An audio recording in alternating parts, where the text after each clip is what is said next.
Carrying anti-Trump banners, Brazilian steel workers protested outside the U.S. consulate in March.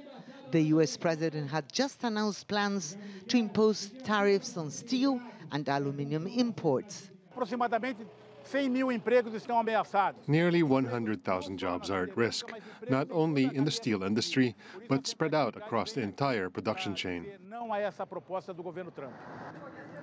U.S. plans to impose a 25% tariff on steel and 10% on aluminum was suspended until the end of April, but then came back in the form of an ultimatum: quotas or tariffs.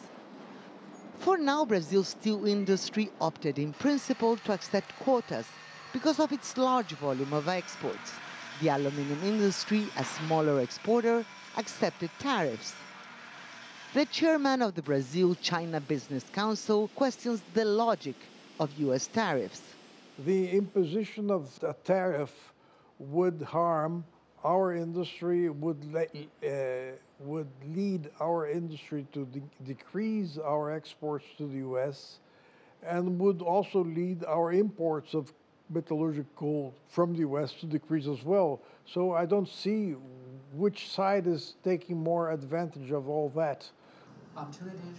For Li Yang, Chinese General Consul to Rio de Janeiro, Brazil will be an important strategic ally in a response to the United States. There's a new factor. This is a war imposed by President Trump. Against this new backdrop, we should move more rapidly closer and closer towards each other. Brazil's metal industry is worried that exports could be reduced by between 20 and 60%.